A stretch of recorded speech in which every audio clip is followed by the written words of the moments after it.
Kalau korang tak kuat, jangan tengok video ni. Let's go for Japan Story Time.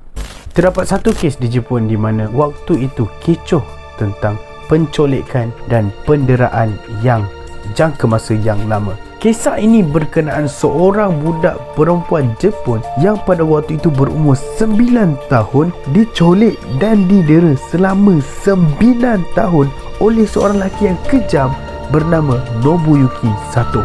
Kenapa Nobuyuki Sato ni sanggup buat macam tu? Dah lah colek dera 9 tahun. Lama tu. Kenapa dia buat macam tu? Jom kita pergi satu persatu. Nobuyuki Sato adalah hasil kelahiran oleh dua pasangan, iaitu seorang ayah dia dan juga mak dia. Ayah dia ni berumur 60 tahun. Dah tua. Mak dia pula late 30s. Okey, dalam umur 30 lebih. Dan hasil pada perkahwinan tu dapatlah Sato ni. Jadi Sato ni dia merupakan, kiranya bila anak tu lambat lahir, dia banyak masalah mental yang berlaku, termasuk mak ayah dia lah. Dilaporkan mak ayah Sato ni didiagnos ada masalah mental dan dua-dua ulang alik di hospital untuk mendapatkan rawatan. Jadi disebabkan mak ayah Sato ni kira kahwin lambat lah, Sato di sekolah asyik-asyik diejek, asyik-asyik dibuli disebabkan itu.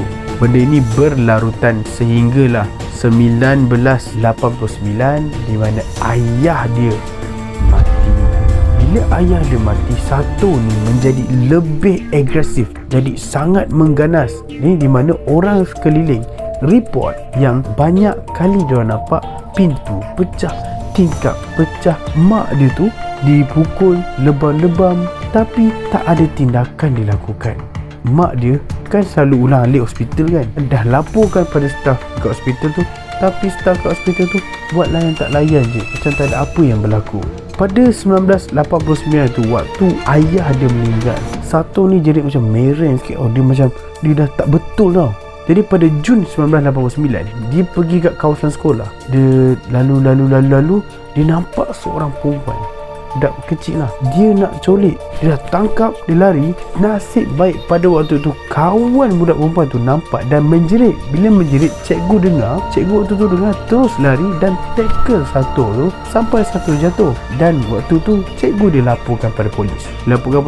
Polis soal siasat, dia kata dia tangkap budak perempuan tu sebab budak perempuan tu comel. Itu masalah dia. Jadi dengan itu polis masukkan dia dalam penjara selama 1 tahun. Selepas itu 1990, tepat setahun selepas dia keluar, dia membuat perkara yang sama. Pada September 1990, dia pergi ke kawasan ladang-ladang yang sunyi. Dia tunggu budak sekolah lagi untuk diculik.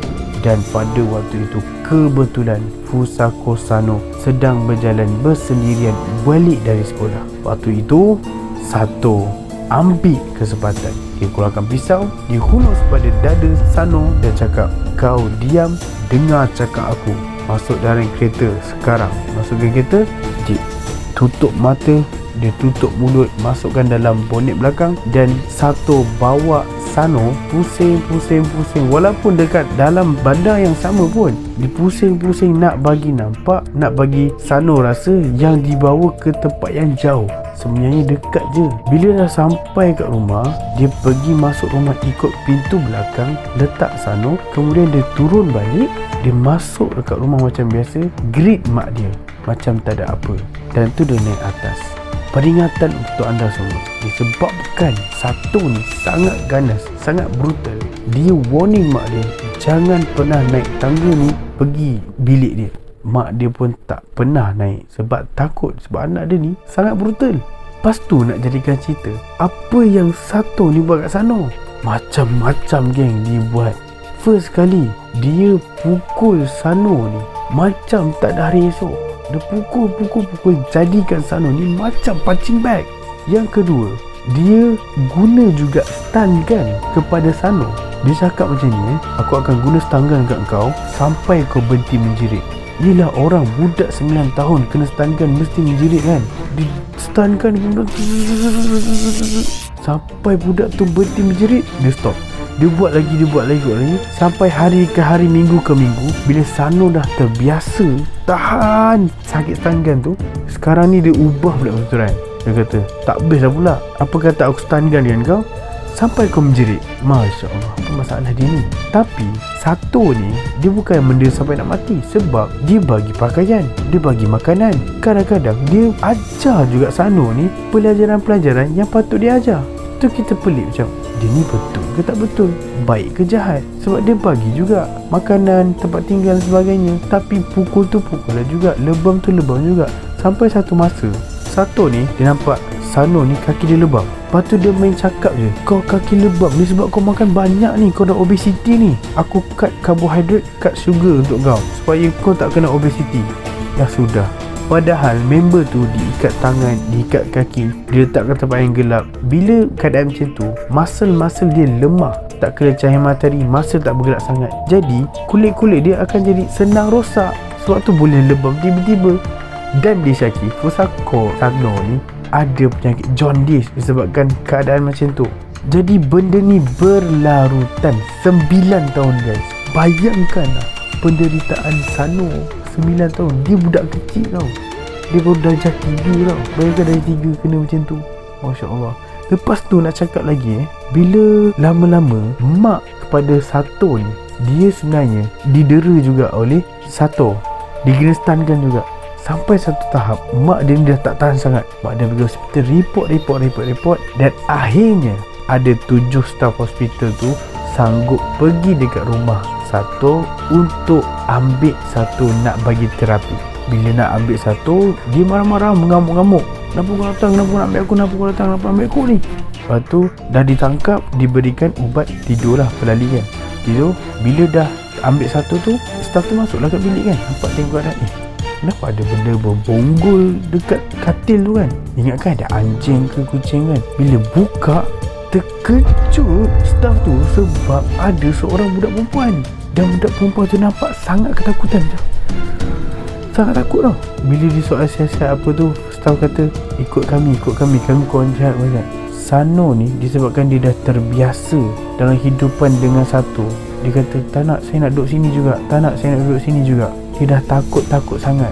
Sebab selama dia hidup 9 tahun tu, dia cakap dengan seorang je, satu je, seorang tu je dia cakap. Dia tak cakap orang lain.